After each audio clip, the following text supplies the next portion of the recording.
Whatever happened to predictability? The milkman, the paper. I decided to watch as many movies on the IMDb Bottom 100 as possible. A list of the 100 lowest rated movies on IMDb. Next movie on the list that I can stream is the current number 89, Teen Wolf 2. Yeah, that's not streaming for free anymore.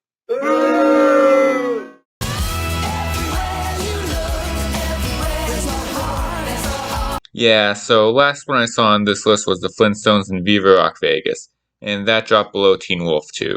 So once again I had to look at whether or not that was anywhere. And it was, back on good old Tubi, both movies. Anyway, this is the first time I've watched any Teen Wolf movie, so I guess I'm talking about both now, just like last time. For those of you who don't know, Teen Wolf was a teen comedy from 1985 starring Michael J. Fox that basically did to werewolves what Twilight would do to vampires and werewolves. Despite getting mixed reviews at best, it was still a financial success, making $80 million on a budget only slightly over $1 million, and is still somehow remembered fondly today. And now for a tangent. Like I already said twice now, the last one I talked about in this series was the live-action Flintstones movies. The director of both of them directed Beethoven.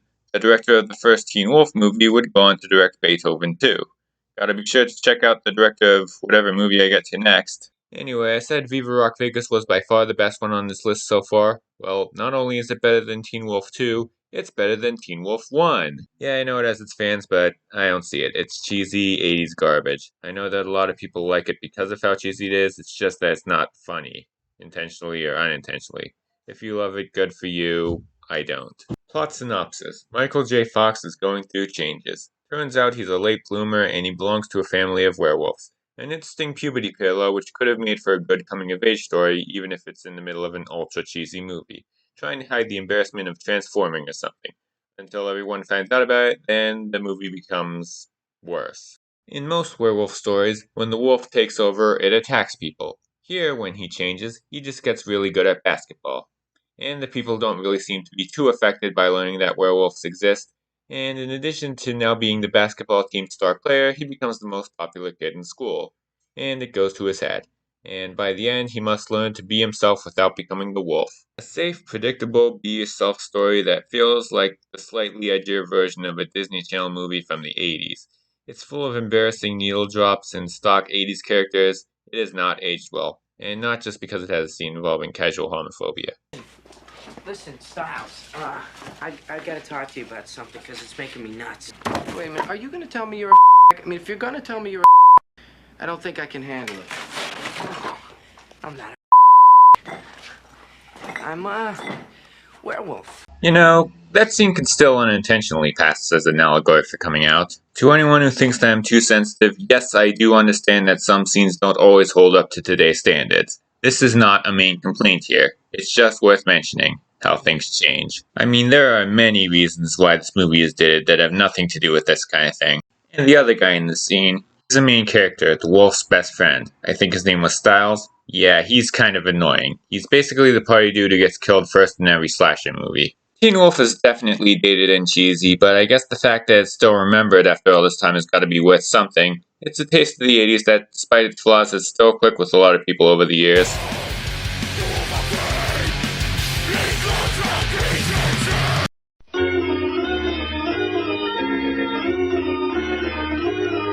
Nothing you've ever conceived packs such a spine-tingling jolt.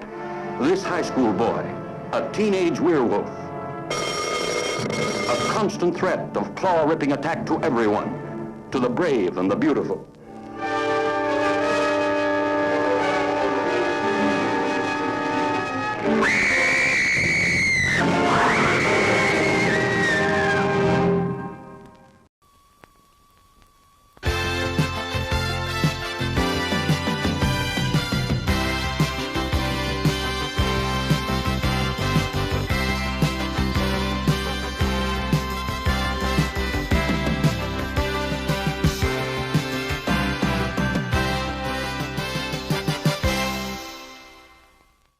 Despite everything that I just said, the first Teen Wolf was a box office success. The fact that it opened the month after Michael J. Fox appeared in Back to the Future probably didn't hurt it.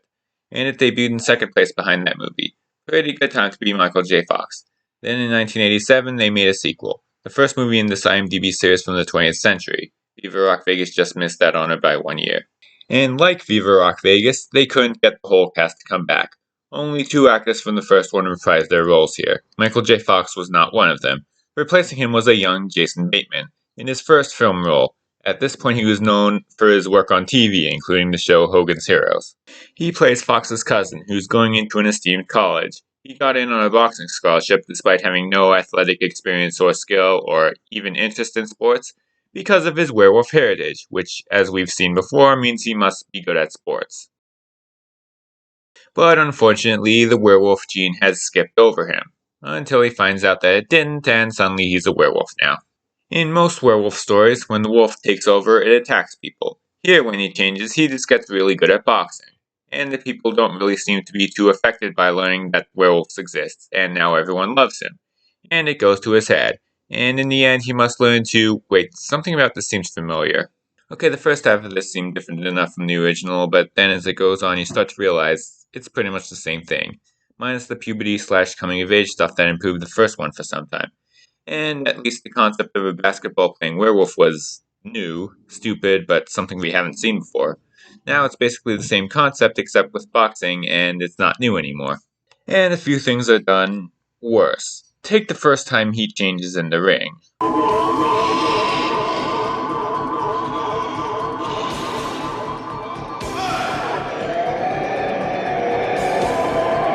So, 1 second he's on the floor and suddenly he's flying through the air already fully transformed.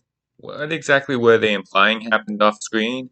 Oh, and Styles is back. He's been recast though. Anyway, coincidentally becomes Bateman's roommate and they hang together with another person on the high school basketball team named Chubbs, who is actually played by the same person.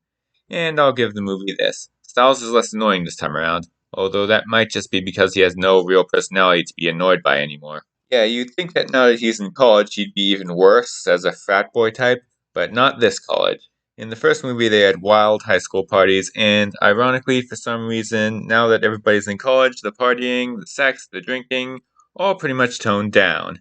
Because, as we all know, college parties are known for being clean and responsible. The only scene of a college party is a really bad musical number. Now, you may be suspecting that the kind of person who'd run a channel like this for this long isn't exactly the kind of person who'd go to a lot of college parties, but I doubt many of those parties I would have gone to featured a synchronized dance sequence in front of the frat house while a werewolf lip syncs to the contours.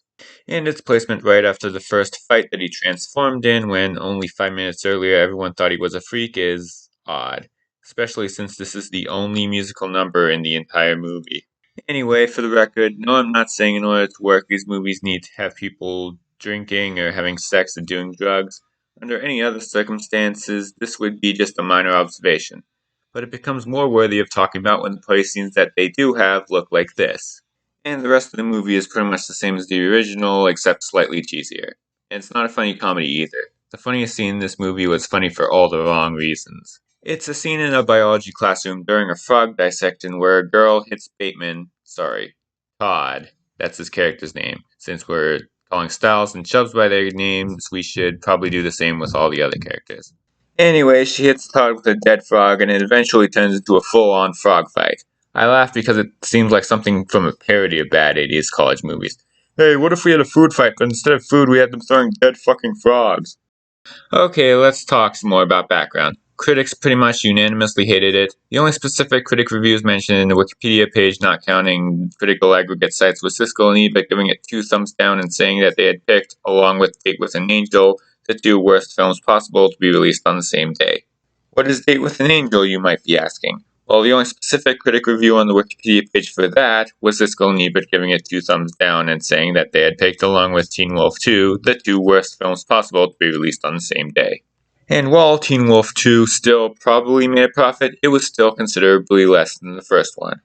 There were apparently not 1, but 2 other movies that were supposed to come after this, but were cancelled presumably because of the overwhelming dislike for 2. The first one would have starred Alyssa Milano and had her playing hockey. There was also another female-centric retelling that was then turned into a movie called Teen Witch, which also had apparently gained a cult following. And then the franchise was recently rebooted into an MTV drama which took the story completely serious. This one was actually acclaimed by both critics and viewers. But back to Teen Wolf 2. It's a really cheesy sequel to a really cheesy movie. Not the worst movie I've seen so far on this list, but I thought it was the hardest to watch. The Hungover Games and Stan Helsing were both worse by every other standard, and are even more dated despite being much more recent, but they were terrible in interesting ways most of the time. Once you got used to the 80s cheese in Teen Wolf 2, it's just dumb in a boring way.